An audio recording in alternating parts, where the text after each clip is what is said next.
శ్రీకాకుళం జిల్లా మందస మండలం గిరిజన ప్రాంతంలో ఉన్న కళింగదల్ రిజర్వాయర్ నుండి సాగునీటిని సోమవారం ఉదయం 11:30 గంటలకు స్థానిక ఎమ్మెల్యే గౌతు శిరీష దిగువ ప్రాంతాలకు విడుదల చేశారు. అనంతరం ఆమె మాట్లాడుతూ గత 5 సంవత్సరాలుగా సాగునీరు అందక గిరిజన ప్రాంత రైతులు తీవ్ర ఇబ్బందులు పడ్డారని వాపోయారు. ప్రతి చేనుకు నీరు, ప్రతి చేతికి పని అనే నినాదంతో నియోజకవర్గంలో ముందుకెళ్తున్నానని తెలిపారు. శివాజీ గారి అమ్మాయిగా మీ ఆడబిడ్డగా మాటిస్తున్నాను.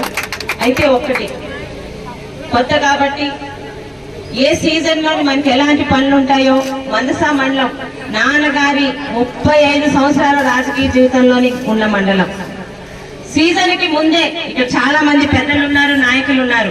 వచ్చే 2-3 సీజన్లో మనకి ఇవి అవసరం ఉంటుందమ్మా అని చెప్పి నా చేత పని చేయించుకునే బాధ్యత వాళ్ళకి అప్పచెప్తున్నాను. ఎందుకంటే 3 మండలాలు మున్సిపాలిటీలోని ఏదో ఒక పనిలోని నేను ఒకవేళ అలక్ష్యం చూపించినా మర్చిపోయినా మనకి సీజన్ వస్తుంది. ప్రతి సమ్మర్ లోని కూడా వచ్చే వానాకాలానికి రైతులకు ఇబ్బంది లేకుండా చూసుకునే బాధ్యత మందస మండల పెద్దలది. ఇక్కడ నాకు సహకరించిన ముఖ్యంగా సురేంద్ర మాస్టర్ గారు అందరికీ కూడా సీజన్ బట్టి మన మండలానికి అవసరాలు మీరు మాకు గుర్తు చేస్తూ ఆ సీజన్ కి మనకి ఇబ్బంది లేకుండా ప్రతి ఒక్కటి పూర్తి చేసుకునేలా మీ అందరూ కూడా నాకు సహకరిస్తారని ఆశిస్తూ ముఖ్యంగా అధికారులు వారికి నిజంగా మనందరం ధన్యవాదాలు చెప్పాలండి.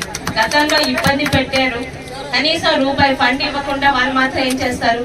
ఈ రోజు అదే అధికారులు నేను ఇంకా ఆగస్టు నెలకి వంశధార నీళ్ళు వస్తాయనుకుంటే జూన్ ఎండింగ్ కల్లా వంశధార నీళ్ళు తీసుకొచ్చిన క్రెడిట్ కూడా అధికారులదే.